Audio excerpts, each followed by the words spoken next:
Story की start में हमें एक शहर को दिखाया जाता है। इसके बारे में बताते हुए नैरेटिंग वॉइस हमें बताती है कि इस सिटी में सारे के सारे म्यूजिशियंस रहते हैं और यहाँ पर काफी सारी बड़ी बड़ी फैमिलीज भी रहा करती है। तभी हमें एक स्कूल का सीन दिखाया जाता है जिसमें एक टीचर जो होती है वो पढ़ा रही होती है मैजिक के बारे में सभी स्टूडेंट को। इसी जगह पर काफी सारे बच्चे आए हुए होते हैं मैजिक का लेसन लेने के लिए, जो कि काफी ज्यादा छोटे होते हैं, जिनकी एज 5 ईयर होती है। और इसी के बीच में हमारा मेन कैरेक्टर लूचेन भी बैठा हुआ था। और लुचेना अब हमें बताता है कि वो बचपन से ही एक मैजिशियन बनना चाहता है, लेकिन कभी भी वो मैजिक को अच्छे तरीके से समझ ही नहीं पाता।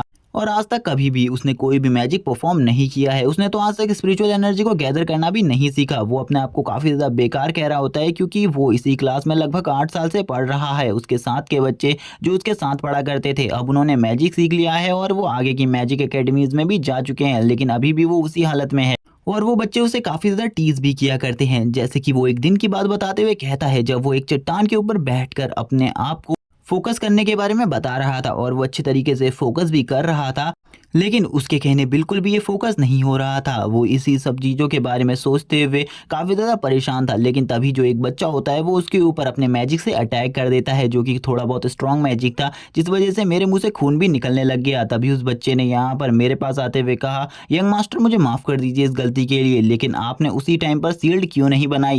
आप मेरे उस मैजिक से बचने के लिए अपने चारों तरफ एक शील्ड भी बना सकते थे। लेकिन वो बच्चा यहाँ पर उसका मजाक बनाने की कोशिश कर रहा था। उस बच्चे को भी पता था कि मेरा अभी तक मैजिक अवेक नहीं हुआ है। तभी दूसरा बच्चा उसे बताते हुए कहता है यहाँ पर अभी तक जो यंग मास्टर है उनका मैजिक अवेक नहीं हुआ है, इसीलिए वो बिल्कुल भी ऐसी प्रोटेक्टिव बैरियर शील्ड नहीं बना सकते। तीसरा बंदा यहाँ पर बोलता है उनकी पावर अभी काफ़ी ज़्यादा कम है और वो अभी तक एक मैजिशियन लेवल को भी हासिल नहीं कर पाए।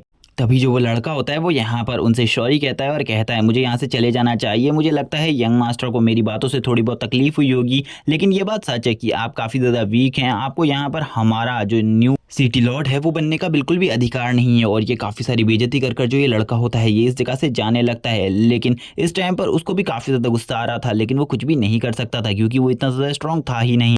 लेकिन तभी उसी टाइम पर उस जगह पर एक सोल्जर आ जाता है, जो कि यहाँ पर उसका गार्ड होता है। वो आकर उनके गले पर अपने स्वॉर्ड को रखकर बोलता है आखिरकार तुमने यंग मास्टर से क्या चीज़ें कही, उन सब चीज़ों के लिए यंग मास्टर से सॉरी कहो, वरना आज मैं तुम्हारे सर को इसी टाइम पर उतार दूंगा। जिसको देखकर उन लड़कों की हालत खराब हो गई। लेकिन उसी टाइम पर मैं अपने उस सोल्जर से कहा उन्हें जाने दो, उन्हें तकलीफ पहुंचाने की कोई भी ज़रूरत नहीं है, उन्होंने उन्हें यहाँ पर कुछ भी गलत नहीं किया, इसीलिए तुम उन्हें जाने दो। और इसी के बाद ये सभी लोग उस जगह से भाग गए, क्योंकि उन लोगों को पता था जो वो सोल्जर है वो काफ़ी ज़्यादा लॉयल सोल्जर है, वरना वो उसे कभी भी मार सकता था। लेकिन तभी जो सोल्जर था वो मेरे पास आया, यानी कि वो लुचेन के पास आ जाता है। लुचेन से वो कहने लगता है यंग मास्टर उन्होंने आपकी काफ़ी ज़्यादा इंसल्ट करी है, इसीलिए उनको सज़ा मिलनी चाहिए। आप उन्हें इसी तरीके से कैसे छोड़ सकते हैं? आप काफ़ी ज़्यादा पोलाइट है, लेकिन आपको इसी तरीके से नहीं छोड़ना चाहिए उन लोगों को। तभी यहाँ पर लुचेन उससे कहने लगता है तुम यहाँ पर इन सब चीज़ों के बारे में छोड़ो, जो मेरे फादर है उन्होंने यहाँ पर ये स्वॉर्ड तुम्हें ऐसे बच्चों को मारने के लिए नहीं दी है, इसीलिए तुम इनके ऊपर अपनी ताकत को बिल्कुल भी मत आजमाओ। तुम्हें यहाँ पर मेरी प्रोटेक्शन करनी है बाहरी खतरों से, ना कि इन लोगों से,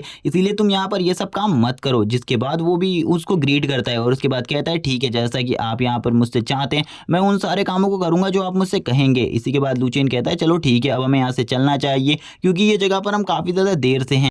जो यहाँ पर वो सर्वेंट होता है, यानी कि वो सोल्जर, उसे बताने लगता है आपको अभी मेरे साथ चलना होगा, क्योंकि एक बहुत ज़्यादा पावरफुल मैजिशियन जिसको आप भी जानते हैं मास्टर फेंग जियान, उनका एक नोटिस आया है आपके लिए और ये मैसेज आपके लिए उन्होंने खासकर भेजा है। जैसे ही वो यहाँ पर फेंग जियान का नाम सुनता है वो पूरे तरीके से शॉक हो जाता है। वो कहता है क्या सही में मास्टर फेंग जियान ने मेरे लिए मैसेज भेजा है? वही वो शख्स है जिन्होंने मुझे इस जगह पर भेजा था ताकि मेरी सेफ्टी रहे और मैं सेफ रहूँ, मुझे कोई भी नुकसान ना पहुँचे। आखिरकार उन्होंने मुझे मैसेज क्यों लिखा है? उन्होंने तो यहाँ पर कहा था वो मेरे मैजिक के लिए, यानी कि मैं मैजिक सीख सकूं, इसके लिए कोई ना कोई चीज़ ढूंढ रहे हैं। क्या उन्होंने वो चीज़ ढूंढ ली? इसी के बाद हमें दिखाया जाता है मास्टर फेंगजियान का सीन, जो कि यहाँ पर किसी चेयर से उतर रहे थे, यानी कि मास्टर फेंगजियान नहीं, उनका कोई सर्वेंट इस जगह पर आया हुआ था जो कि लुचेन के लिए कोई चीज़ लेकर आया था। वैसे ही यहाँ पर लुचेन भी आ जाता है। लुचेन यहाँ पर कहने लगता है फादर आखिरकार यहाँ पर फेंगजियान ने मेरे लिए क्या मैसेज भेजा है? मास्टर फेंगजियान ने क्या कोई मेरे फादर के लिए मैसेज भेजा है? तभी यहाँ पर वो कहने लगते हैं नहीं, यहाँ पर तुम्हारे फादर का कोई मैसेज नहीं है, उन्हें अभी तक तुम्हारे फादर नहीं मिले, लेकिन यहाँ पर उनके पास तुम्हारे मैजिक को एक्टिवेट करने के लिए कोई चीज़ थी। इसी के बाद हमें स्टोरी बताई जाती है कि यहाँ पर जो ये जिस बंदे को अभी जियान फादर कह रहा है वो उसके फादर नहीं, उसकी मदर के भाई हैं।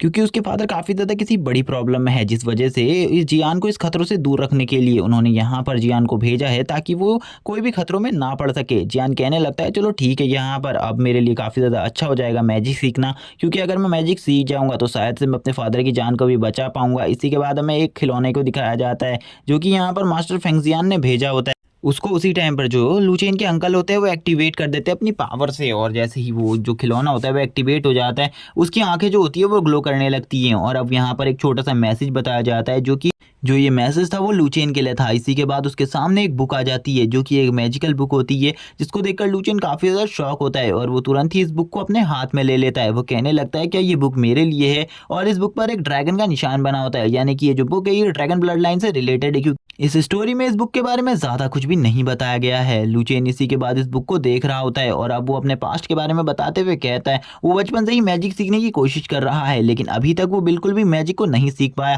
शायद से इस बुक की हेल्प से मैं मैजिक को सीख पाऊँ। और वो यहाँ पर काफ़ी ज़्यादा निराश भी था क्योंकि वो आज तक मैजिक नहीं सीख पाया था। लेकिन जो उसके अंकल होते हैं वो उसके हौसले को बढ़ाते हुए कहते हैं तुम इस बुक का यूज़ करो, तुम ज़रूर यहाँ पर मैजिक सीख पाओगे, क्योंकि तुम्हें फेंग जियान पर भरोसा होना चाहिए। तुम्हें पता ही है जो मास्टर फेंग जियान है वो कितने बड़े मैजिशियन है, वो तुम्हारे लिए किसी भी फेक चीज़ को क्यों भेजेंगे, उन्हें यकीन होगा इस चीज़ के ऊपर, इसीलिए उन्होंने इस चीज़ को भेजा है। इसीलिए तुम भरोसा रखो और तुम अपने फादर को भी जल्द ही बचा लोगे।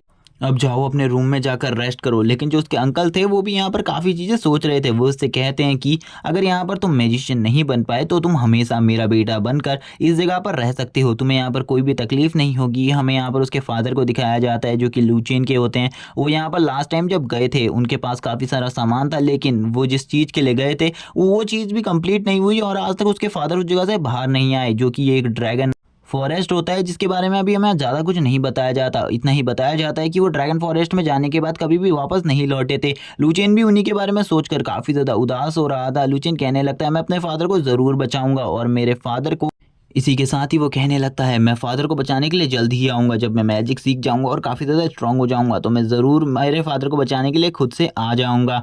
हमें दिखाया जाता है अब वो यहाँ पर घर के अंदर चला जाता है और घर के अंदर जाते हुए अपने अंकल से कहता है अंकल मैं इस बुक को पढ़ना स्टार्ट कर दूंगा आज ही से, और इस बुक के अंदर जितने भी स्क्रिप्चर्स लिखे हुए हैं उन सब चीज़ों को सीख लूँगा। अगर यहाँ पर मैं मैजिक सीख पाया तो इसके बारे में मैं सबसे पहले आपको बताऊँगा। इसी के बाद हमें दिखाया जाता है नाइट का सीन, जहाँ पर वो उस बुक को देख रहा होता है, क्योंकि अभी तक उसने कोई भी उस बुक का कोई भी चीज़ आजमाई नहीं थी। इसीलिए वो कहने लगता है मुझे शायद से इस बुक की सही में ज़रूरत है, क्योंकि अगर इस बुक ने मुझे मैजिक सिखा दिया तो इसकी मुझे सही में काफ़ी ज़्यादा वैल्यू होगी, और आज के बाद ये मेरे लिए एक गॉडली चमत्कार की तरह होगी। तभी वो अपने बचपन की बात बताना स्टार्ट करता है। जब वो छोटा बच्चा था तो जो उसके फादर और मदर थे वो उसके लिए किसी भी चीज़ की कमी नहीं रखते थे। हर टाइप का जो खिलौना होता था वो उसके लिए ला दिया करते थे। लास्ट टाइम जब उसके फादर उसके पास आए थे वो उसके लिए एक उड़ने वाले घोड़े को लेकर आए थे जो कि काफ़ी ज़्यादा सुंदर था, और ये एक खिलौना टाइप था। और उसके फादर ने उसे ये भी कहा था ये जो खिलौना है ये सबसे ज़्यादा रेयर है, ये किसी के भी पास नहीं है, इससे तुम खेल सकते हो। उसकी मदर भी काफ़ी ज़्यादा खूबसूरत थी और उसकी मदर और उसके फादर दोनों ही उसे काफ़ी ज़्यादा पसंद किया करते थे। वो जब भी उसके फादर आते थे वो काफ़ी ज़्यादा अच्छे तरीके से बातें किया करते थे, और वो उस टाइम पर काफ़ी ज़्यादा छोटा था, यानी कि खाली 5 साल का था। वो ये भी कहने लगता है अगर शायद से उसके फादर इस टाइम तक जिंदा होते तो उसे यहाँ पर कोई भी मैजिशियन स्कूल स्वीकार कर लेता और उसके पास अभी भी मैजिकल पावर्स होती। लेकिन लास्ट टाइम जब उसके फादर उसे मिले थे तो उसके बाद उन्हें एक ड्रैगन हंटिंग का मिशन आया था जो कि ड्रैगन फॉरेस्ट में था, और उसके फादर उसकी मदर से अलविदा ले करके उस फॉरेस्ट में चले गए थे उस डंजन को हंट करने के लिए, यानी कि उस फॉरेस्ट को हंट करने के लिए। लेकिन हमें तो पता ही नहीं था कि हमारी ज़िंदगी में जो हमारी हंसी खुशी वाली फैमिली है उसमें एक बहुत बड़ा खतरा आने वाला है, जो कि था वो ड्रैगन फॉरेस्ट, क्योंकि वो ड्रैगन फॉरेस्ट काफ़ी ज़्यादा खतरनाक था। और जब मेरे फादर जो यहाँ से चले गए तो अब यहाँ पर मुझे पता चला कि वो ड्रैगन फॉरेस्ट थे आज तक कभी भी नहीं लौटे, और थोड़े टाइम बाद मेरी मदर ने भी मुझे इस जगह पर भेज दिया, यानी कि मेरे अंकल के पास, ताकि मैं सेफ रह सकूं। और यहाँ पर वो मास्टर फेंगजियान के बारे में भी बताने लगता है। वो बताता है जो मास्टर फेंगजियान है वो मेरे फादर के मास्टर्स है, इसीलिए मैं उन्हें अच्छे तरीके से जानता हूँ, और उन्होंने जो ये बुक मेरे लिए भेजी है इसका मैं यूज़ ज़रूर करूँगा। और इसी के बाद वो उस बुक को देख रहा होता है और वो उस बुक को देखते हुए कहता है चलो ठीक है अब मुझे इसका यूज़ भी कर लेना चाहिए, मुझे लगता है ये बुक मेरे काफ़ी ज़्यादा काम आएगी। इसी के बाद ही वो अब उस बुक को पढ़ना स्टार्ट कर देता है और उस बुक में जितनी भी टेक्निक्स लिखी हुई होती है उन्हें परफॉर्म करने लगता है। वो सबसे पहले यहाँ पर स्पिरिचुअल एनर्जी को गैदर करना सीखना चाहता था, लेकिन उसके लिए उसे मेडिटेशन की ज़रूरत थी, इसीलिए वो मेडिटेशन करने लगता है। थोड़ी ही देर बाद जो वो बंदा होता है, यानी कि लूचेन वो स्पिरिचुअल एनर्जी को गैदर करना सीख जाता है। धीरे धीरे कर कर वो गैदर करने लगता है स्पिरिचुअल एनर्जी को। थोड़ी ही देर में उसके चारों तरफ काफ़ी ज़्यादा स्पिरिचुअल एनर्जी गैदर हो जाती है। अब वो कहने लगता है मैं मैजिक को फील कर पा रहा हूँ, मैं स्पिरिचुअल एनर्जी को फील कर पा रहा हूँ जो मैंने आखिरकार कर ही लिया। और वो काफ़ी ज़्यादा खुश हो गया था इस टाइम पर कि उसने स्पिरिचुअल एनर्जी को गैदर करना सीख लिया। लेकिन थोड़ी ही देर बाद वो देखता है कि उसकी बॉडी में काफ़ी ज़्यादा पेन हो रहा है और ये पेन उसके लिए काफ़ी ज़्यादा है। और इसी के बाद वो इस पेन की वजह से नीचे की तरफ झुक जाता है और उसके ऊपर काफ़ी ज़्यादा प्रेशर पड़ने लगता है और उसके मुंह से धीरे धीरे कर ब्लड भी आना स्टार्ट हो जाता है। थोड़ी ही देर में उसकी बॉडी के अंदर से काफ़ी ज़्यादा ब्लड निकलने लगता है और वो काफ़ी ज़्यादा दर्द पेन को फ़ील कर रहा था। वो इतना ज़्यादा पेन था कि वो उसको फ़ील ही नहीं कर सकता था। वो बिल्कुल भी उस पेन को नहीं सँभाल पा रहा होता। वो अब इसी पेन के साथ ज़ोर-ज़ोर से चीखने लगता है। उसकी चीखें इतनी ज़्यादा तेज़ थी कि उसकी बॉडी से भी काफ़ी ज़्यादा अमाउंट में एनर्जी रिलीज़ हो रही थी। तभी हमें थोड़ी देर बाद का सीन दिखाया जाता है जब उसकी बॉडी से सारी की सारी स्पिरिचुअल एनर्जी गायब हो जाती है। और इसी के बाद जब वो खड़ा होता है तो वो कहने लगता है मेरी स्पिरिचुअल एनर्जी कहाँ गई? आखिरकार कहाँ पर हूँ मैं? क्योंकि उसके चारों तरफ का जो एरिया था वो काफ़ी ज़्यादा डार्क हो चुका था, जिसे देखकर अब वो भी घबराने लगा था। वो कहता है आखिरकार मैं किस जगह पर हूँ? क्या मुझे कोई बताएगा इन सब चीज़ों के बारे में? लेकिन उसके बारे में उसे बिल्कुल भी कुछ भी नहीं पता चल रहा होता। अब वो सोचता है कहीं वो जो स्पिरिचुअल एनर्जी को एब्ज़ॉर्ब कर रहा था उसी के साथ वो कहीं मारा तो नहीं गया जिससे उसका ब्लास्ट हुआ हो, स्पिरिचुअल एनर्जी का ब्लास्ट हुआ हो जिसमें उसकी बॉडी पूरी तरीके से फट गई हो और इस टाइम पर वो हेल में तो नहीं या फिर हेवन में तो नहीं। तभी जो उसका हाथ होता है वो किसी चीज़ पर पड़ता है और वो उस चीज़ को देखने लगता है जो कि एक एग टाइप होती है। वो कहने लगता है आखिरकार ये किस चीज़ का एग है और वो ज़ोर से चिल्लाता है। तभी यहाँ पर उसके सामने एक सिस्टम एक्टिवेट होता है। जो सिस्टम होता है वो उसे समझाने लगता है जो तुम्हारे हाथ में ये एग है, ये कोई नॉर्मल एग नहीं बल्कि एक ड्रैगन एग है। लेकिन पहले तो वो सिस्टम को देखकर काफ़ी ज़्यादा डर जाता है और उससे दूर जाने लगता है। लेकिन जो सिस्टम होता है वो उससे कहता है तुम्हें मुझसे डरने की ज़रूरत नहीं है। जो तुम्हारे पास में वो एग था वो एक ड्रैगन का एग है। और वो उसे दोबारा से इन सब चीज़ों के बारे में बताता है। जैसे ही उसको पता चलता है जो उसके पास में जो एग पड़ा हुआ है वो किसी ड्रैगन का है तो अब उसकी हालत ख़राब हो जाती है। वो शांत हो जाता है और कहने लगता है अगर ये किसी ड्रैगन का एग है तो यहाँ पर मेरे साथ क्या होने वाला है। तभी जो वो सिस्टम होता है वो उसे बताने लगता है तुम्हें यहाँ पर वेट करना होगा इस ड्रैगन के बाहर आने का, क्योंकि यहाँ पर अगर ये ड्रैगन बाहर आ गया तो इसके बाद तुम एक ड्रैगन हीरो बन जाओगे और तुम्हारी स्ट्रेंथ भी काफ़ी ज़्यादा बढ़ जाएगी। वो तो इस बारे में सोच ही नहीं रहा होता क्योंकि उसकी जो ड्रैगन से काफ़ी ज़्यादा फट रही होती है, क्योंकि अगर ड्रैगन बाहर आ गया वो कहने लगता है अगर ड्रैगन बाहर आ गया तो सबसे पहले मुझे खाएगा। तुम किस तरीके की बातें कर रहे हो, यहाँ पर इसे बाहर आने से रोको, क्योंकि अगर ये थोड़े से भी बाहर आ गया मुझे पूरे तरीके से कच्चा चबा जाएगा यहीं पर। ये तो सोचेगा भी नहीं कि यहाँ पर मैंने इसकी मदद करी थी बाहर निकालने में। और वो सिस्टम के ऊपर पंच भी मारता है लेकिन सिस्टम के ऊपर इसका कोई भी असर नहीं होता। और थोड़ी ही देर बाद का हमें सीन दिखाते हैं जहाँ पर अब जो एग होता है वो क्रैक होना स्टार्ट हो गया होता है और उसके अंदर से एक छोटा सा बेबी बाहर आ रहा होता है जिसको वो वापस से देख लेता है और कहता है कुछ करो, यहाँ पर उसमें से ड्रैगन बाहर आ रहा है, तुम्हें यहाँ पर कुछ करना होगा। वो ये सब चीख चीख कर सिस्टम से वो कह रहा होता है लेकिन सिस्टम उसे कहता है अगर तुमने उसके ऊपर अपनी ब्लड ड्रॉप नहीं डाली तो यहाँ पर वो ड्रैगन बाहर आते ही तुम्हें पक्का खा जाएगा, वो भी कच्चा। ये सुनने के बाद लुचेन उस सिस्टम से कहने लगता है मुझे ऐसा लग रहा है कि तुम यहाँ पर मेरे साथ जास्ती कर रहे हो, ऐसा बिल्कुल भी नहीं होना चाहिए था, तुम मेरे साथ गलत कर रहे हो। लेकिन अब जो ड्रैगन होता है वो उसके अंदर से उसके ऊपर ब्लड डाल देता है जिसके साथ ही अब वो ड्रैगन के साथ उसका एक कनेक्शन जुड़ जाता है जिस वजह से अब वो ड्रैगन को कंट्रोल कर सकता था। लेकिन जैसे ही स्टार्टिंग में ड्रैगन बाहर आता है उसकी हालत भी ख़राब हो जाती है क्योंकि उसके अंदर से काफ़ी ज़्यादा फायर होना निकल रहा होता है। उसे लगता है कि ये कोई बड़ा सा ड्रैगन होगा जो कि काफ़ी ज़्यादा स्ट्रांग होगा। लेकिन जब वो उस ड्रैगन को देखता है तब उसकी हालत ख़राब हो जाती है क्योंकि वो एक छोटा सा बच्चा होता है। और अब उसे थोड़ी बहुत हंसी भी आ रही होती है और वो कहने लगता है ये तो एक छोटा सा बच्चा है, मैं तो खामखा डर गया था, मुझे लगा था ये तो मुझे पूरे तरीके से खा ही जाएगा, लेकिन ये तो मुझसे भी छोटा है तो मुझे ये क्या ही खाएगा। इसी के साथ ही अब लुचिन यहाँ पर उस ड्रैगन को छेड़ने लगता है, वो उसके सर पर बार बार मार रहा होता है। तभी वो कहता है ये कितना ज़्यादा छोटा है, इसे तो कुछ दिखाई भी नहीं दे रहा। और वो तभी उसके सर पर जो एग का बचा हुआ कवर होता है वो उसे हटाने लगता है और वो जैसे ही उसे हटाता है उस ड्रैगन को ऐसा लगने लगता है कि वो उसको टच कर रहा है और वो ह्यूमन से बिल्कुल भी अपने आप को टच नहीं करवाना चाहता था। इसीलिए वो कहने लगता है आखिरकार तुम बेकार ह्यूमन, तुम्हारी हिम्मत कैसे हुई मेरी बॉडी को टच करने की, अगर अब तुमने मुझे टच कर ही दिया है तो तुम्हें यहाँ पर जिंदा रहने का हक नहीं है, मैं तुम्हें यहाँ पर मार डालूंगा। और इसी के बाद वो लुचेन की तरफ आगे बढ़ता है और उसको एक जोरदार किक मारता है। इसी के साथ ही लुचेन के मुंह से भी खून आने लगता है। लुचेन बोलता है सही है, यहाँ पर मैंने तो इसकी मदद करी थी लेकिन ये तो अभी भी मेरे हमला ही कर रहा है, सिस्टम जरा मुझे बताओ आखिरकार मुझे क्या करना चाहिए। सिस्टम उसे काफ़ी सारी नोटिफिकेशंस देता है और उससे कहता है तुम्हें यहाँ पर इसके लिए सबसे पहले एक घर बनाना होगा, घर बनाने के लिए तुम्हें पॉइंट्स की ज़रूरत है और इस टाइम पर टोटली तुम्हारे पास 200 पॉइंट्स हैं, इसीलिए इनका अच्छे तरीके से यूज़ करो और इस पेट के लिए घर बनाओ जो कि काफ़ी ज़्यादा सूटेबल होना चाहिए और वो इसे पसंद भी आना चाहिए। जिसके बाद अगर तुम एक ऐसे टाइप के घर को बना लेती हो तो तुम्हें 500 पॉइंट्स रिवॉर्ड में मिलेंगे। जिसे सुनने के बाद वो कहता है क्या मुझे सही में वो घर बनाना होगा। तभी वो अपनी रैंकिंग को चेक करने लगता है। उसे पता चलता है उसका लेवल 0 है। उसे अपने लेवल को भी बढ़ाना था क्योंकि अब वो इस ड्रैगन के साथ कल्टीवेशन करने वाला है। इसी के बाद लुचेन भी उस ड्रैगन को उठा लेता है और उठाते हुए कहता है तुम्हें मेरे साथ चलना होगा क्योंकि मुझे तुम्हारे लिए एक घर को बनाना है। लेकिन ड्रैगन को तो यहाँ पर पता था कि वो उसके लिए घर नहीं बना सकता। इसीलिए ड्रैगन कहता है तुम यहाँ पर मेरे लिए घर नहीं बना सकते। तुम एक इंसान हो और मुझे यहाँ पर तुम्हारे जैसों के हाथ से कोई भी चीज़ नहीं चाहिए। वो उसके ऊपर फायरबॉल से अटैक करता है। लुचेन को समझ में आ जाता है ये एक फायर ड्रैगन है। इसीलिए वो उस ड्रैगन से अपने मुंह को बंद रखने को कहता है। तभी वो अपने सिस्टम में चेक करने लगता है काफ़ी सारे हाउसेस के बारे में, जिसमें से अभी वो एक ही हाउस को अनलॉक कर सकता था जो कि एक लावा हाउस होता है, जिसके लिए उसे 100 कॉइन्स की ज़रूरत थी। उसके बाद 200 कॉइन्स थे, इसीलिए वो आसानी से इस घर को बाय कर सकता था। और वो तुरंत ही इसको एक वॉल्केनो की तरह एक जगह पर सेट कर देता है इस पानी में।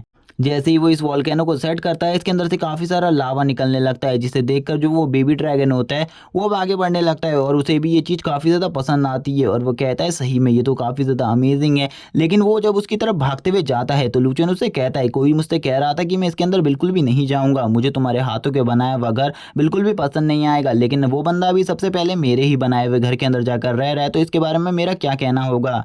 यानी कि वो भी एक तरीके से उसको ताना मारते हुए ये सब कुछ कह रहा था, लेकिन उसका कोई इरादा नहीं था। जबकि जो ड्रैगन होता है वो उससे कहता है तुम इस जगह से भी जा सकते हो, तुम्हें यहाँ पर ये घर मुझे काफ़ी ज़्यादा पसंद आया है, इसलिए मैं इसमें अपनी एनर्जी को बढ़ाने वाला हूँ। और वो यही कर कर उसके अंदर से लावा को एब्जॉर्ब कर रहा होता है और अपनी एनर्जी को बढ़ा रहा होता है। तभी जो लुचेन होता है उसका सिस्टम उसे बताता है तुम्हें यहाँ पर उसके खाने के लिए भी कोई ना कोई चीज़ें बनानी होंगी, जैसे कि ड्रैगन फ्रूट।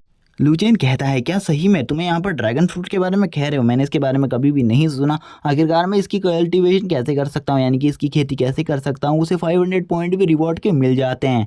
तभी उसे सिस्टम सीड्स प्रोवाइड करता है और वो पेड़ों को लगा देता है। सिस्टम उसे बताता है इन पेड़ों की ग्रोथ कल तक हो जाएगी और ड्रैगन फ्रूट भी लग जाएंगे, इसीलिए तुम यहाँ पर आकर इसमें से ड्रैगन फ्रूट अपने पेट को खिला सकते हो, जिससे उसका लेवल बढ़ेगा और इससे तुम्हारी जो पावर है, स्ट्रेंथ है, वो भी काफ़ी ज़्यादा बढ़ जाएंगी। तभी जो उसका सिस्टम होता है वो वापस से एक्टिवेट हो जाता है और सिस्टम उससे कहता है अब यहाँ से तुम जा सकते हो क्योंकि अब यहाँ पर तुम्हारा कोई भी ज़्यादा काम नहीं बचा है। अगर तुम ट्रेनिंग करना चाहते हो तो सबसे पहले तुम्हें अपने पेट को लेवल 1 पर पहुँचाना होगा। थोड़ी ही देर बाद जो ये वर्ल्ड होता है ये थोड़ा धीरे धीरे करके डिसअपेयर होने लगता है और तुरंत ही हमें अगला सीन दिखाया जाता है जहाँ पर अब ये वर्ल्ड पूरे तरीके से डिसअपेयर हो चुका था और वो एक अलग ही रियलिटी में आ गया था। तभी अब हमें रियलिटी का सीन दिखाया जाता है जहाँ पर वो अपनी बॉडी के अंदर वापस आ जाता है और अब तक सुबह हो चुकी होती है। वो सुबह जैसे ही अपनी आंखें खोलता है वो देखता है कि उसके बेड के चारों तरफ काफ़ी सारे लोग खड़े हैं जो कि उसी को देख रहे हैं अजीब नज़रों से। और वो उन सभी से पूछता है आखिरकार तुम मुझे इस तरीके से क्यों देख रहे हो, क्या मैंने कोई गलती कर दी है जिस वजह से तुम मुझे इस तरीके से देख रहे हो। लेकिन जो एक बंदा होता है, एक फैटी सा बंदा, वो उसे कहता है तुमने तो यहाँ पर एक अमेजिंग चीज़ कर दी है जो कि आज से पहले कोई भी नहीं कर पाया। और वो लोग यहाँ पर उसी के चारों तरफ घेर कर खड़े हुए होते हैं। लुचेन कहने लगते हैं आखिरकार मैंने क्या किया, तुम मुझे इसके बारे में सबसे पहले बताओ। लुचेन को वो ऊपर दिखाते हुए कहते हैं तुम ऊपर देखो, तुम्हें उसके बारे में पता चल जाएगा। लुचेन कहता है आखिरकार ऊपर क्या है, क्या दिखाने की कोशिश कर रहे हो तुम मुझे। जो वो सोल्जर होता है वो भी कहता है मास्टर आपने ऊपर जो छत है उसे पूरे तरीके से उड़ा दिया है, एक बार आप उसे देखिए। जब वो ऊपर की तरफ देखता है तो ये बात सच होती है क्योंकि उसने पूरी छत को ही एक ही बार में उड़ा दिया था। वो कहता है इसे मैं कैसे कर सकता हूँ, तुम लोगों को तो पता है मेरे पास कोई भी मैजिक पावर नहीं है, मैं इसे बिल्कुल भी नहीं कर सकता। तभी लुचेन को समझ में आ जाता है अब उसके पास मैजिक पावर आ चुकी है, जिस वजह से जब कल रात उसका ऑरा बढ़ गया था और ज़्यादा पावरफुल हो गया था तो इसी वजह से ये शायद से टूट गई होगी। अब जो एक बंदा होता है वो उसका काफ़ी ज़्यादा अच्छा दोस्त होता है, इसीलिए वो उसके लिए कहता है कि आज मैं काफ़ी ज़्यादा खुश हूँ क्योंकि तुम्हारे पास भी अब मैजिकल पावर्स आ चुकी हैं, इसलिए अब तुम हमारे यंग प्रिंस बनने के लायक हो गए हो। और वो खुश होते हुए कहता है तुम यहाँ पर सही में काफ़ी ज़्यादा अमेजिंग हो। वो खुश हो ही रहा होता है तभी जो यहाँ पर लुचेन के अंकल होते हैं वो उससे कहते हैं तुम्हें यहाँ पर कम खुश होना चाहिए क्योंकि अभी हम इसके बारे में किसी को भी नहीं बता सकते। मैं यहाँ पर अंकल जियान फेंग को इसके बारे में ज़रूर नोटिस करूँगा, अंकल फेंगजियान को इसके बारे में ज़रूर बताऊंगा। शायद से अगर मैं उनको बताऊं तो वो अपनी एकेडमी में भी तुम्हें एडमिशन दे सकते हैं। लुचेन भी यहाँ पर अब समझ चुका था कि उसके अंदर भी स्पिरिचुअल पावर आ चुकी है और वो भी अब जल्द ही किसी एकेडमी में ज्वाइन हो जाएगा। लेकिन अभी तक उसके बारे में उसको बिल्कुल भी पता नहीं होता कि उसे स्पिरिचुअल पावर का यूज़ किस तरीके से करना है, इसीलिए वो इस मैजिक का यूज़ अच्छे तरीके से सीखेगा और उसी के बाद वो किसी एकेडमी में ज्वाइन होगा। यानी कि जिस भी एलिमेंट की पावर उसके पास होगी वो उसे अच्छे तरीके से कंट्रोल करना सीखेगा। और वो तभी अपने हाथों को देखते हुए बोलता है आज काफ़ी लंबे टाइम बाद यहाँ पर मेरे पास ये स्ट्रेंथ आ ही गई। सभी लोग यहाँ पर कह रहे होते हैं वो बुक सही में अमेजिंग है जो कि मास्टर फेंगजियान ने दी है। तभी जो एक बंदा होता है यानी कि सोल्जर वो कहने लगता है ड्रिंक करते हुए यंग मास्टर आपको शायद से इस बुक की ज़रूरत है, आपको इसके और ज़्यादा स्क्रिप्चर्स को पढ़ना चाहिए जिसके बाद जो आपकी पावर है वो पहले से काफ़ी ज़्यादा बढ़ जाएगी, इसीलिए आप इसे पढ़ लीजिए। और वो तुरंत ही उस बुक को उसके पास लेकर जाता है। वो कहता है मैंने भी इसके 1-2 पेजेस पढ़े हैं, ये काफ़ी ज़्यादा अच्छी है। शायद से इसी वजह से आपकी जो पावर है वो भी इतनी जल्दी अवेक हो गई। और वो खुश होते हुए उसे दे देता है। जियान यहाँ पर अपने मन में सोच रहा होता है, इन सभी लोगों ने इन सब चीज़ों को पढ़ा है, लेकिन यहाँ पर जब मैंने इस चीज़ को पढ़ा था यानी कि इस बुक को, तो यहाँ पर एक सिस्टम एक्टिवेट हो गया था। आखिरकार वो सिस्टम किस टाइप का था, मैं इस बुक को दोबारा बिल्कुल भी नहीं खोलने वाला। पता नहीं इसमें से और चीज़ें क्या निकलेंगी। मुझे बस यहाँ पर अपनी कल्टीवेशन पर ध्यान देना चाहिए और अपनी एनर्जी को गैदर करना सीखने लगता है। लेकिन अभी भी वो कुछ ज़्यादा अच्छा तरीके से नहीं कर पाता इन सब चीज़ों को। और वो इन्हीं सब चीज़ों के बारे में सोच रहा होता है कि उसने अभी भी यहाँ पर मैजिक को अच्छे तरीके से नहीं सीखा, उसे और अच्छे तरीके से सीखना होगा। वो यहाँ पर उसी सिस्टम की बात को याद करने लगता है, जैसे ही तुम्हारा जो ये पेट है यानी कि ड्रैगन, इसका लेवल बढ़ता जाएगा, वैसे ही तुम्हारी जो स्ट्रेंथ और स्टेमिना है वो भी काफ़ी ज़्यादा बढ़ जाएगा। वो इन्हीं सब चीज़ों के बारे में सोच रहा होता है। लेकिन वो बोलता है यहाँ पर जो मेरी स्थिति है उससे इन सब चीज़ों का कोई भी रिलेशन नहीं है, इसीलिए ये सारी बातें बकवास है मेरे लिए। और अब वो यहाँ पर अपना मुँह बनाते हुए कहता है, मुझे यहाँ पर जो भी पावर मिली है मुझे उसे अच्छे तरीके से सीखना होगा। मैं खुद से इन सब चीज़ों को कर सकता हूँ, मुझे किसी और की बिल्कुल भी ज़रूरत नहीं है। और अब इसी के बाद ही वो अब अपने बाकी कामों को भी करना स्टार्ट कर देता है। वो कहता है लेकिन कल रात जो चीज़ें हुई थी, जैसे कि मेरे मुँह से खून निकलने लग गया था और थोड़ी ही देर बाद जो मेरी स्पिरिचुअल एनर्जी थी वो धीरे-धीरे कर गायब होने लग गई थी। उसके बाद जो मेरी बॉडी है वो पूरे तरीके से ठीक कैसे हुई उसके बारे में मैं जानना चाहता हूँ। लेकिन उसके बारे में मुझे कोई भी चीज़ पता नहीं चली अब तक, क्योंकि कल रात तो मैं काफ़ी ज़्यादा ज़ख्मी था, मेरे मुँह से खून भी आने लग गया था। लेकिन उसके बाद भी अब मैं काफ़ी ज़्यादा अच्छा फ़ील कर रहा हूँ। मुझे इसके बारे में बिल्कुल भी नहीं पता है और इसके बारे में मुझे जानना होगा। तभी वो यहाँ पर अपना लेवल चेक करता है, तो यहाँ पर उसे पता चलता है जब उसके ड्रैगन का लेवल 1 हो जाएगा, तो वो अपने मैजिक को और ज़्यादा अच्छे तरीके से यूज़ भी कर पाएगा और अपने मैजिक से एनर्जी बॉल्स को क्रिएट कर सकता है, फायर बॉल को क्रिएट कर सकता है और उस फायर बॉल को किसी भी बंदे के ऊपर अटैक करने का आदेश दे सकता है। हमें यहाँ पर अब उसके फादर को दिखाया जाता है, यानी कि उसके अंकल को, जो कि उसके साथ बैठकर खाना खा रहे होते हैं और काफ़ी ज़्यादा खुश होकर खाना खा रहे होते हैं। लेकिन यहाँ पर वो ड्रैगन भी भूखा था और इसकी नोटिफिकेशन उसे कल रात से आ रही थी, लेकिन वो इस नोटिफिकेशन पर बिल्कुल भी ध्यान नहीं देता। और तभी उसका जो सिस्टम होता है वो तुरंत ही उसके सामने अवेक हो जाता है और उसे वार्निंग देते हुए कहता है, तुमने यहाँ पर ड्रैगन को अभी भी खाना नहीं खिलाया, अगर तुम उसे खाना नहीं खिलाओगे तो अच्छा नहीं होगा तुम्हारे साथ, इसके बाद तुम्हारे ऊपर भी काफ़ी सारे रिस्ट्रिक्शंस लग जाएंगे। इसीलिए तुम एक अच्छे पेट मास्टर की तरह उसे खाना खिलाओ। जब वो ये बात कर ही रहा होता है तभी वो कहने लगता है अपने अंकल से, अंकल यहाँ पर मैं खाना नहीं खा रहा, मुझे भूख नहीं है और मैं जा रहा हूँ यहाँ से। तभी उसके अंकल उससे पूछते हैं आखिरकार क्या हुआ है, क्या तुम मुझे इसके बारे में बताओगे। वो अंकल से कहता है मुझे भूख नहीं है, इसी वजह से मैं खाना नहीं खा रहा हूँ, वरना मैं खाना ज़रूर खाता। और ये कहने के बाद ही वो अपने गार्ड्स को बुलाकर उस खाने को यहाँ से ले जाने को कहता है और अब वो भी इस जगह से जाने लगता है। लेकिन जो उसके अंकल होते हैं वो लास्ट टाइम उसे कहते हैं, तुम यहाँ पर चिंता मत करो, जल्दी यहाँ पर जो तुम्हारे फादर है वो भी तुम्हें मिल जाएंगे, क्योंकि तुम्हारी पावर भी अब काफ़ी ज़्यादा बढ़ गई है और धीरे-धीरे तुम काफ़ी ज़्यादा स्ट्रांग हो जाओगे। और मैं चाहता हूँ कि तुम अपने फादर की तरह ही इस वर्ल्ड में चमको, एक सितारे की तरह, जिससे यहाँ पर सभी जेलस करते थे। और अब वो यहाँ पर ये बात कहते हुए अपने मुँह को पोंछते हुए कहते हैं, चलो ठीक है, तुम अपने रूम में जाकर आराम करो, मैं तुम्हें ज़्यादा डिस्टर्ब नहीं करना चाहता। लेकिन मैं तुम्हें बता दूँ, मैंने तुम्हारे लिए वो मैसेज भेज दिया है मास्टर फेंगज़ियान को कि तुम उनकी एकेडमी में आने वाले हो। जैसे कि वो यहाँ पर इस बारे में सुनता है तो वो खुश हो जाता है और कहने लगता है, अगर मैं मास्टर फेंगज़ियान की एकेडमी में चले गया तो ये तो मेरे लिए काफ़ी ज़्यादा अच्छी बात होगी, क्योंकि मेरा एक सपना है कि मैं मास्टर फेंगज़ियान की एकेडमी में जाऊँ। क्योंकि जो मास्टर फेंगज़ियान है वो उस एकेडमी के डीन है और वो एकेडमी काफ़ी ज़्यादा पॉपुलर है इस वर्ल्ड में और उससे काफ़ी ज़्यादा पावरफुल लोगों ने पढ़ाई करी है, जिसमें से एक मेरे फादर भी थे। और उस टाइम पर जब मेरे फादर उस एकेडमी में थे तो वो उस एकेडमी के टॉप के जीनियस थे और मैं बचपन से ही उस एकेडमी में जाना चाहता हूँ, क्योंकि मैं देखना चाहता हूँ आखिरकार मेरे फादर ने किन रिकॉर्ड्स को सेट किया है, क्या मैं उन रिकॉर्ड्स के 1% भाग को भी कंप्लीट कर पाता हूँ या फिर नहीं। मैं इन सब चीज़ों को देखने के लिए उस एकेडमी में ज़रूर जाना चाहता हूँ। ये मेरा ड्रीम है कि यहाँ पर जो मास्टर फेंगज़ियान है वो उसको हामी भर दें उस ऑफ़र पर। जैसे ही वो यहाँ पर अब सो ही रहा होता है तभी वापस से वार्निंग आने लगती है और उसे बताया जाता है, अगर वो यहाँ पर ड्रैगन को खाना नहीं खिलाएगा तो उसके लिए बहुत ज़्यादा बुरा हो सकता है, यानी कि उसकी स्पिरिचुअल एनर्जी को भी वापस से ब्लॉक किया जा सकता है। ये बात सुनने के बाद वो गुस्से में आ जाता है और कहने लगता है मुझे जल्द ही उस काम को करना होगा। और इसी के बाद हमारा सीन शिफ्ट हो जाता है और हमें सीन दिखाया जाता है उस ड्रैगन पेट का, जिसे लूचिन खाना खिला रहा होता है। लूचिन उसे खिलाते हुए बोलता है आराम से खाओ यहाँ पर, और ये सारे के सारे ड्रैगन फ्रूट होते हैं जो कि वो पेट खा रहा होता है। और इसी के साथ ही उस पेट की जो पावर होती है वो भी धीरे धीरे कर बढ़ने लगती है, यानी कि वो पेट भी अब बहुत ज़्यादा पावरफुल होने लग गया था धीरे धीरे। थोड़ी ही देर बाद हम देखते हैं उस पेट ने काफ़ी सारे ड्रैगन फ्रूट को खा लिया था, जिस वजह से वो एक ही जगह पर लेट जाता है। लूचिन उसके सर को टच करते हुए कहता है तुम काफ़ी ज़्यादा क्यूट हो, तुम्हें नहीं पता बट तुम एक पपी की तरह हो। लेकिन वो ड्रैगन अब गुस्से में आते हुए उससे कहता है, क्या तुम्हें यहाँ पर मैं एक डॉग की तरह लग रहा हूँ? मैं एक ड्रैगन हूँ, एक डॉग से कहीं गुना ज़्यादा पावरफुल हूँ, इसीलिए यहाँ पर मेरा कंपैरिजन तो किसी डॉग से मत करो। और वो तुरंत ही अब यहाँ पर एक दूसरे से लड़ने लगते हैं। लेकिन तभी उसका सिस्टम उसे बताता है कि अब यहाँ पर उसे एक चीज़ के लिए कॉन्ग्रेचुलेशन है कि उसका ड्रैगन लेवल 1 पर पहुँच गया है।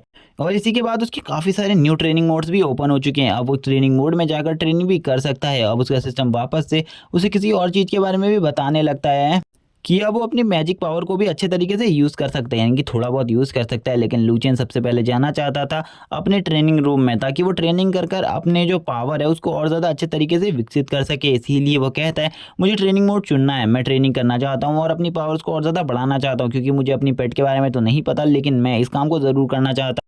और तभी थोड़ी ही देर में इस जगह पर एक पोर्टल ओपन होने लगता है, जो कि धीरे-धीरे कर कर हो रहा था। और ये पोर्टल काफ़ी ज़्यादा स्ट्रॉन्ग होता है, पिछली बार से भी ज़्यादा स्ट्रॉन्ग। और ये पोर्टल जैसे ही ओपन होता है वो एक अलग ही वर्ल्ड में आ जाता है, जिस जगह पर आने के बाद वो कहता है, आखिरकार मैं इस जगह पर क्या सीखने वाला हूँ? इस जगह पर तो काफ़ी ज़्यादा भेड़-बकरी है, मैं इस जगह पर क्या करूँगा? तभी वो तीसरे फ्लोर पर आया होता है। तभी यहाँ पर जो उल्टा टाइमर होता है वो तैयार हो जाता है। वो कहता है, लगता है मुझे इस जगह के फर्स्ट फ्लोर में छोड़ा जाने वाला है। और वो तुरंत ही 40 फीट नीचे यानी कि फर्स्ट फ्लोर पर आ जाता है। और फर्स्ट फ्लोर पर आते ही उसकी ट्रेनिंग स्टार्ट हो जाती है। सबसे पहले उसको यहाँ पर एक बहुत बड़े हैमर का सामना करना पड़ता है, जो कि इस जगह पर झूल रहा होता है। और वो जैसे ही इस हैमर से टकराता है उसकी हालत ख़राब हो जाती है। जो उसका सिस्टम होता है उसे बताता है कि उसे यहाँ पर एक जगह पर खड़े रहना होगा, जिससे वो हर चीज़ में बैलेंस बना पाएगा, वो मेडिटेशन भी अच्छे तरीके से कर पाएगा। और अब वो इसी काम को करने लगता है। वो कहता है कि मुझे अपना मेडिटेशन में फुल ध्यान देना होगा, वरना यहाँ पर ये हैमर मेरे ऊपर कभी भी पड़ सकता है। इसीलिए वो अब पूरी कोशिश कर रहा था कि उसका ध्यान यहाँ पर बिल्कुल भी ना टूटे और वो बैलेंस के साथ ही ऊपर खड़ा रहे।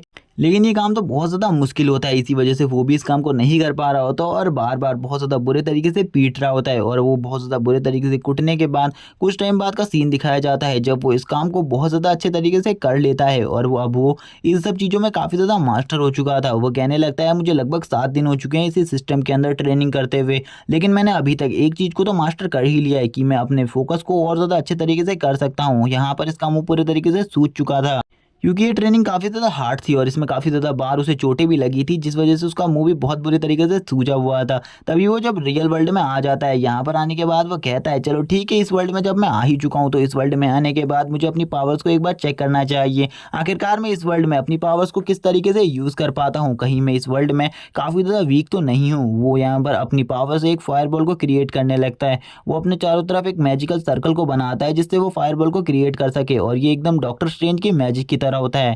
लेकिन जैसे ही वो मैजिक करने लगता है, उसके हाथ से एक छोटी-सी फायरबॉल बाहर निकलती है, जो कि काफ़ी ज़्यादा छोटी होती है, जिसे देखकर वो बहुत ज़्यादा हैरान रहता है और कहता है, मैंने इतना ज़्यादा फ़ोकस किया उसके बाद भी मैं इतना सा ही कर पाया, क्या मुझे और ज़्यादा ध्यान देने की ज़रूरत है अपने ऊपर? तभी वो उस फायरबॉल को साइड हटा देता है, क्योंकि उसे लगता है कि अगर वो ऐसी फायरबॉल सभी को दिखाएगा तो ये काफ़ी ज़्यादा शर्म की बात होगी और ऐसा काम उसे बिल्कुल भी नहीं करना था। लेकिन जो वो बंदा होता है, यानी कि वो छोटा लड़का, वो यहाँ पर जैसे ही उसके हाथ में एक फायरबॉल को देखता है, वो कहने लगता है, यानी कि तुम यहाँ पर फायर मैजिक के मास्टर, यानी कि तुम फायर मैजिक को कंट्रोल कर सकते हो, इसीलिए मुझे ये बात एम्परर को बतानी होगी। अब वो ये बात बताने के लिए उधर से जाने लगता है, लेकिन जैसे ही वो अपने हाथ को आगे करता है, वैसे ही जो उसने वो फायरबॉल सबसे पहले रिलीज़ करी थी, वो फायरबॉल वापस से उसके हाथ पर आ जाती है। और अब उसके कंट्रोलेशन के हिसाब से अब वो उसकी तरफ आगे बढ़ने लगती है। लुचियन कहता है, क्या ये फायरबॉल मेरा कहना मान रही है? मुझे तो बिल्कुल भी नहीं समझ में आ रहा, आखिरकार एक फायरबॉल मेरा कहना कैसे मान सकती है? आज से पहले मैंने कभी भी इस तरीके से फायरबॉल को यूज़ होते हुए नहीं देखा। लेकिन ये स्किल काफ़ी ज़्यादा अच्छी है, मैं इसका यूज़ कर कर काफ़ी ज़्यादा खुश हूँ। और वो ये सब कहने के साथ ही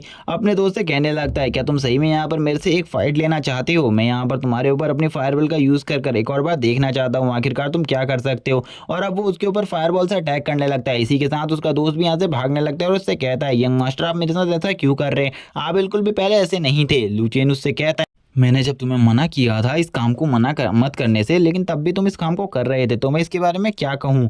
लेकिन अब यहाँ पर हमें एक पंछी को दिखाया जाता है, जो कि किसी लेटर को लेकर आया हुआ था। और वो लेटर लेकर तुरंत ही एम्परर के पास आ जाता है। एम्परर भी जब उस लेटर को देखते हैं, उन्हें पता चलता है ये लेटर काफ़ी ज़्यादा खास है, लेकिन ये लेटर उनके लिए नहीं है, इसीलिए वो इस लेटर को खुद से नहीं पढ़ना चाहते थे। और वो कहते हैं, लुचियन को जल्दी बुलाओ, ये लेटर उसके लिए आया हुआ है, इसीलिए मैं चाहता हूँ कि वो इस लेटर को खुद से पढ़े।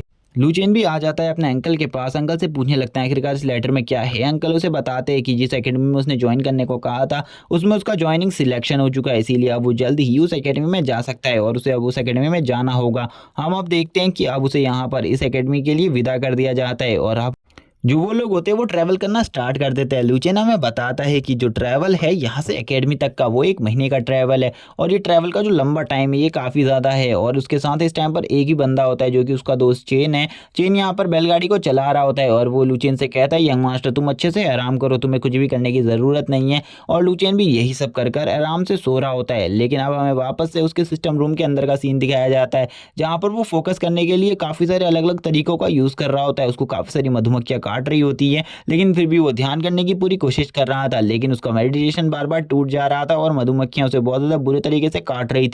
और इसी के बाद अब उस ड्रैगन को भी दिखाया जाता है, जो ड्रैगन लूचियन से कहने लगता है, क्या तुम यहाँ पर मुझे देख सकते हो? यहाँ पर अब मैं कितना ज़्यादा बड़ा हो चुका हूँ, मैं इस छोटे से घर में बिल्कुल भी नहीं रह सकता। लेकिन लूचियन उससे कह रहा होता है, आखिरकार तुम्हें क्या चीज़ चाहिए? तुम यहाँ पर इन सब चीज़ों के बारे में बकवास करना बंद करो। वो लूचियन के ऊपर तुरंत ही अपने फायर से अटैक करता है और हमें पता चलता है जो लूचियन का ड्रैगन है वो लेवल 3 पर पहुँच गया है। और एक लेवल 3 के ड्रैगन की पावर काफ़ी ज़्यादा होती है, इसीलिए लूचियन खुश होते हुए कहता है, तुम तो लेवल 3 पर पहुँच गए, मैंने बिल्कुल भी नहीं सोचा था इतनी जल्दी तुम लेवल 3 पर भी पहुँच जाओगे। और वो खुश होते हुए उससे कहता है, चलो ठीक है, अब मैं तुम्हें एक जगह पर लेकर जाने वाला हूँ जो कि काफ़ी ज़्यादा अच्छी है, यानी कि बाहरी दुनिया। बाहर का वर्ल्ड काफ़ी ज़्यादा अच्छा है, वो तुम्हें काफ़ी ज़्यादा पसंद आएगा, क्या तुम मेरे साथ चलने के लिए तैयार हो? वो भी हाँ कहता है। लूचियन उससे कहता है, कहीं तुम्हारी फट तो नहीं रही? अगर तुम्हारी फट रही है तो इसके बारे में मुझे बता दो, मैं तुम्हें बाहर नहीं लेकर जाऊँगा। लेकिन वो उससे कहता है, मुझे लेकर चलो बाहर। और थोड़ी ही देर में ये लोग इस जगह से गायब हो जाते हैं। तभी जो सिस्टम होता है वो बताता है, तुम दोनों को यहाँ पर आगे चलकर काफ़ी कुछ करना है और एक ड्रैगन मास्टर बनना है। अगर तुम यहाँ पर एक ड्रैगन मास्टर बन जाओगे तो तुम्हें यहाँ पर एक मौका मिलेगा लास्ट ड्रैगन मास्टर की सोल से मिलने का, जो कि काफ़ी ज़्यादा स्ट्रॉन्ग ड्रैगन मास्टर हुआ करता था। हमें भी उसकी एक झलक दिखाई जाती है, जो कि एक रियल ड्रैगन मास्टर होता है, जिसके पास एक ड्रैगन का आर्मर होता है और उसके चारों तरफ एक ड्रैगन भी होता है। और गाइज मैं बता दूं, ये भी हमारी सीरीज़ में जल्द ही अपेयर होने वाला है।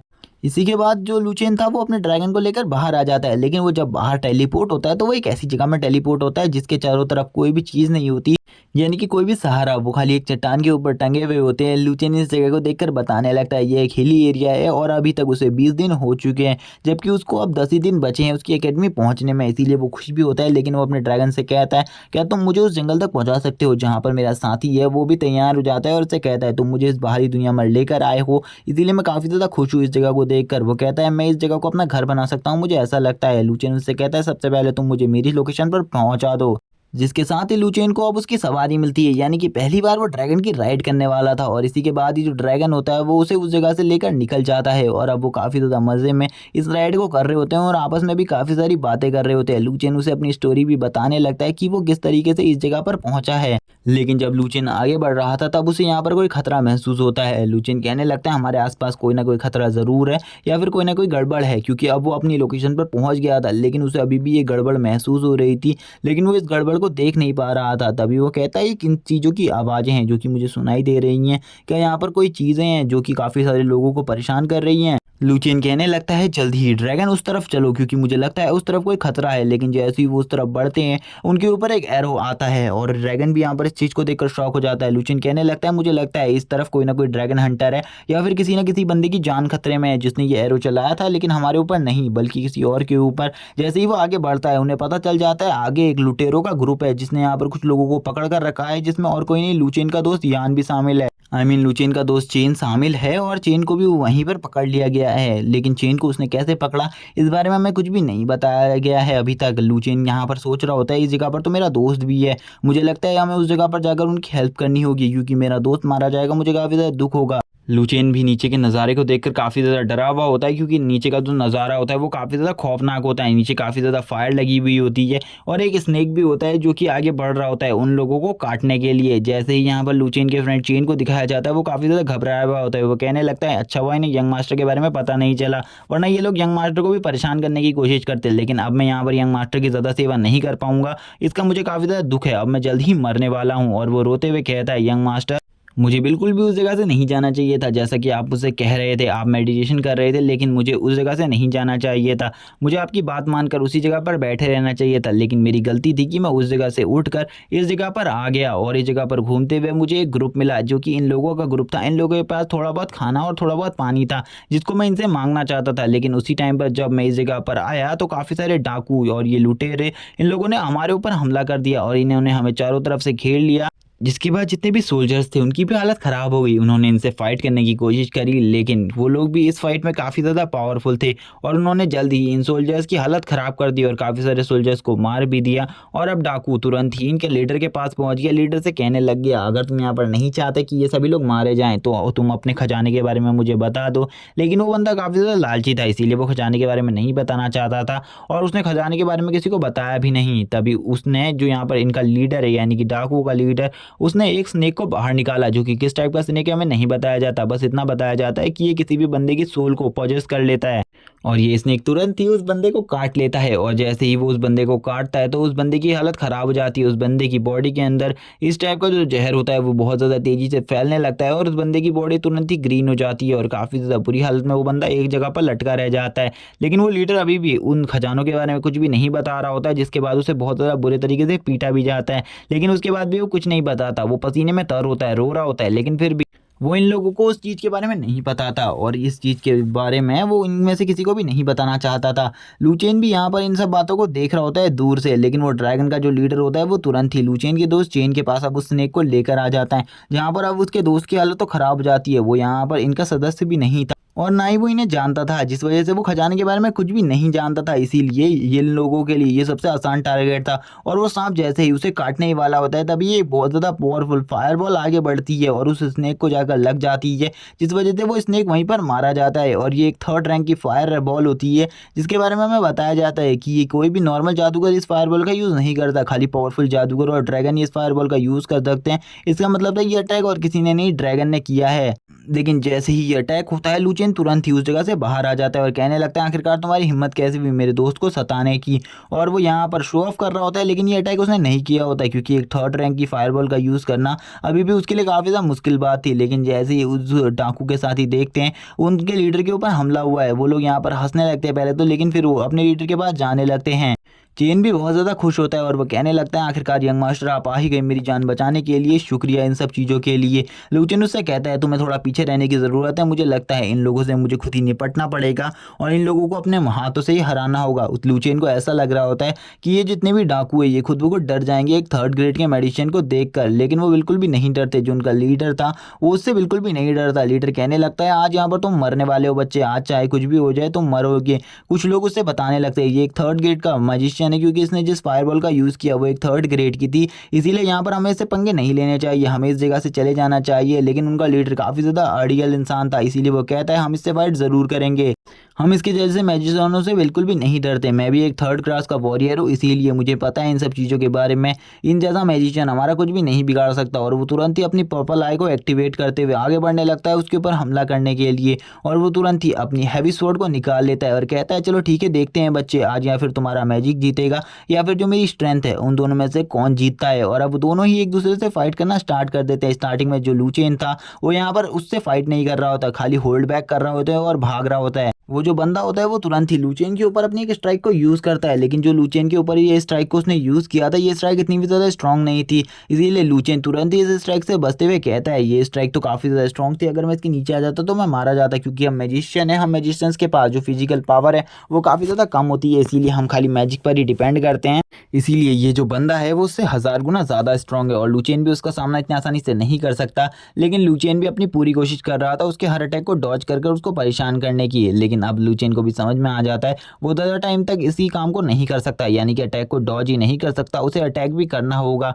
लेकिन जो वो मेंबर होता है यानी कि लीडर होता है वो उनके ऊपर लगातार अटैक कर रहा होता है, लूचेन को बचने का थोड़ा सा भी मौका नहीं मिलता। वो लूचेन से बोलता है क्या तुम यहाँ पर खाली अटैक डॉज ही कर सकते हो या फिर अटैक करना भी जानते हो। जैसे ही वो ये बोलता है लूचेन का ध्यान भटक जाता है, जिस वजह से वो उसके ऊपर एक अटैक कर देता है। जो स्ट्राइक इतनी ज़्यादा पावरफुल थी कि लूचेन के जो सीना था, चेस्ट थी, उसमें से ब्लड निकलने लगता है और काफ़ी ज़्यादा पावरफुल स्ट्राइक की वजह से लूचेन की बॉडी भी बहुत ज़्यादा बुरे तरीके से शेक कर रही होती है। लूचेन कहता है चलो ठीक है, अब तक यहाँ पर मैं डॉज कर रहा था, तुम्हें काफ़ी ज़्यादा आपत्ति थी, ठीक है मैं तुम्हें अब अपनी पावर दिखाता हूँ, आखिरकार जो मेरी पावर है वो कैसी है। और वो अपनी पावर्स को रिलीज़ करते हुए उसे दिखाने लगता है। वो जैसे ही अपनी पावर्स को रिलीज़ करने लगता है तो यहाँ पर काफ़ी ज़्यादा पावरफुल फायर प्रेशर निकलने लगता है, लेकिन वो लीडर उसे बिल्कुल भी टाइम नहीं देता और इसी टाइम पर उसके ऊपर एक और अटैक कर देता है, जिस वजह से वो पीछे जाकर गिर जाता है और पेड़ के साथ उसका सर लग जाता है। और अब उसके पास बिल्कुल भी स्ट्रेंथ नहीं थी फाइट करने की, इसीलिए वो फाइट तो नहीं कर सकता था। लुचेन को भी अब समझ में आ गया था जिस बंदे के साथ उसने फाइट मोल ली है वो उससे काफ़ी ज़्यादा स्ट्रांग है, और अब वो लुचेन को पैरों से लात मारने लगता है। लुचेन को उसको देखकर गुस्सा आ रहा था, बट लुचेन कुछ भी नहीं कर सकता था क्योंकि लुचेन का जो सामने वाला अपोनेंट था वो उससे काफ़ी ज़्यादा स्ट्रांग था। अगर लुचेन उससे पंगा करने की कोशिश करता तो शायद से वो लुचेन को और ज़्यादा नुकसान पहुंचा सकता था। वो लुचेन को उसके बालों से उठाकर कहता है तुम्हें यहाँ पर काफ़ी ज़्यादा स्ट्रांग बनने का शौक था, लेकिन अब तुमने देख लिया है हम दोनों में से कौन ज़्यादा स्ट्रांग है। तो अब यहाँ पर जल्दी बताओ हम दोनों में से जीत किसकी हुई। और लुचेन को वो बालों से उठाकर पटक देता है एक चट्टान के ऊपर। जो ये चट्टान होती है, जैसे ही लुचेन उस चट्टान से टकराता है तो उसकी हालत और ज़्यादा ख़राब हो जाती है। अब वो कुछ कहने की हिम्मत में भी नहीं होता, वो कुछ भी नहीं कह पाता। वो अपने सिस्टम से कहने लगता है मुझे यहाँ पर हेल्प की ज़रूरत है वरना आज ये बंदा मुझे यहीं पर मार डालेगा। वो अपने सिस्टम से हेल्प मांगते हुए कहता है मुझे तुम्हारी हेल्प की ज़रूरत है, इसीलिए जल्दी से मेरी हेल्प करो। लुचेन अब उसके सिस्टम को देखता है जहाँ पर उसे पता चलता है उसके पास एक पावरफुल मेथड है जिससे वो अपनी पावर को थोड़े टाइम के लिए बढ़ा सकता है। वो अपने पावर को ड्रैगन के पावर के साथ मर्ज कर सकता है। अगर वो ऐसा कर लेगा तो वो भी यहाँ पर अपनी ड्रैगन की 50% पावर को यूज़ कर सकता है। शायद से अगर वो 50% पावर का यूज़ करे तो यहाँ पर वो इसको हरा सके। और अभी वो खाली फायर मैजिक को यूज़ कर सकता है। जैसे ही वो अपने इन ड्रैगन कलेक्शन में और भी ड्रैगन्स को पालना स्टार्ट कर देगा तो उसकी पावर और ज़्यादा बढ़ जाएगी और वो काफ़ी सारे अलग अलग ड्रैगन का यूज़ कर सकता है। लुचेन कहता है अगर मैंने यहाँ अपने ड्रैगन की पावर यूज़ करी तो सही में काफ़ी ज़्यादा अमेजिंग होगा और मैं भी अपने ड्रैगन की थोड़ी बहुत स्किल्स को तो सीख ही पाऊंगा। वो ये सुनने के बाद कहता है चलो ठीक है, मेरे पास एक मौका है इस स्किल को यूज़ करने का और मैं इस मौके को बिल्कुल भी नहीं खोऊंगा। और वो अपने सिस्टम को वापस से रिबूट करने को कहता है और कहता है जल्दी से तैयार हो जाओ उस अटैक को करने के लिए। और वो सिस्टम में तुरंत ही अब ओके को दबाने लगता है ताकि वो उस पावर का यूज़ कर सके। लेकिन जो सामने से वो बंदा होता है वो भी उससे कहता है तुम्हें यहाँ पर बहुत ज़्यादा हंसी आ रही है, तुम्हें ऐसा लगता है कि तुम मुझे मार सकते हो, लेकिन अगर चलो ठीक है तुम अपने मैजिक का यूज़ करने वाले हो तो करके दिखाओ मुझे मुझे यहाँ पर कुछ तो करके दिखाओ, क्योंकि अभी तक तुमने कोई भी चीज़ नहीं करके दिखाई है जो कि मैजिक से रिलेटेड हो। मुझे ऐसा लगता है तुम्हें खाली भागना ही आता है। और इसी के बाद वो लुचेन को अपने सिस्टम को टच भी नहीं करने देता और लात मारकर दूर फेंक देता है। और अब लुचेन से कहता है चलो ठीक है तुम यहाँ पर छोटे बच्चे हो, मुझे समझ में आ चुका है, तुम यहाँ पर कुछ भी नहीं बिगाड़ सकते मेरा। और इसी के बाद लुचेन की कमर पर पैर रखकर कहता है तुम्हारा खेल खत्म कर दिया जाना चाहिए क्योंकि अब तुम्हें जीने का बिल्कुल भी कोई मौका नहीं मिलेगा, क्योंकि तुमने गलती करी है हमारी गैंग से पंगा लेकर। और अपनी स्वॉर्ड को उठाकर लुचेन की तरफ मारने लगता है और एपिसोड इसी के साथ यहीं पर एंड हो जाता है। अगर आप लुचेन की ड्रैगन जर्नी को आगे भी देखना चाहते हो तो चैनल को सब्सक्राइब कर दो, इसका नेक्स्ट पार्ट जल्द ही आ जाएगा। कमेंट में मुझे आपको ये सीरीज कैसी लगी इसके बारे में ज़रूर बताना और नेक्स्ट पार्ट भी कमेंट कर देना। Okay bye guys.